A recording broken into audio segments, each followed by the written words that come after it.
Welcome to our second video here in the NLP series.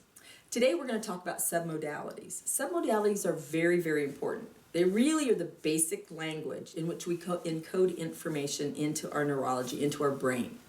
And what we're going to teach you how to do is how to elicit those submodalities. You want to be very specific when you do it. It's not about the content of the memory. It's about the way, the characteristics. So it's about color, sound, vibration, sensation, smell. If you're a very visual person, I may ask you, and you like cherries, for example, how does that show up? I'm going to ask you, is that bright or is that dim? Is it in color? Is it black and white? Does it have a haze? Does it have a frame around it? Even as I ask you things, you can kind of think about where it might be located. So if you were to ask me, for example, where do I place cherries?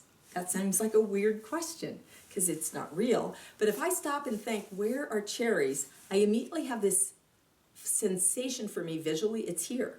If you're not a visual thinker, you may go, I don't get a picture, but boy, I get a taste. I can taste that sweet cherry. Right, where do you taste it? Do you taste it in your mouth? Do you get a sensation of salivation? Or do you feel the coolness of it going down your throat?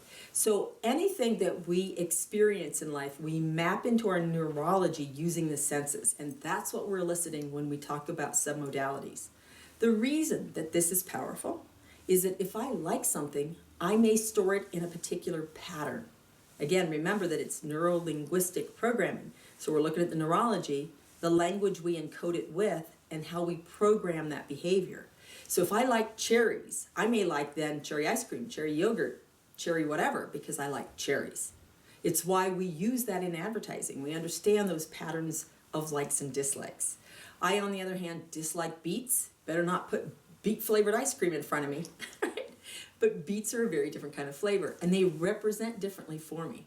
So, as we're going to show you in a future video, what if I decided I like cherries, but my body doesn't like cherries? What if I have an allergic reaction to cherries? I'm like, if I could just get rid of them, because I like cherry everything, I could actually change all these submodalities, all these characteristics of cherries, and I could map them down to look just like beets, and then release that into my neurology, and all of a sudden, cherries disappear, and I never want them again. It's very powerful. First time I actually did this exercise when we were doing our certification training, I took blue corn chips. I could sit down and eat a bag of those. Map those over to beets.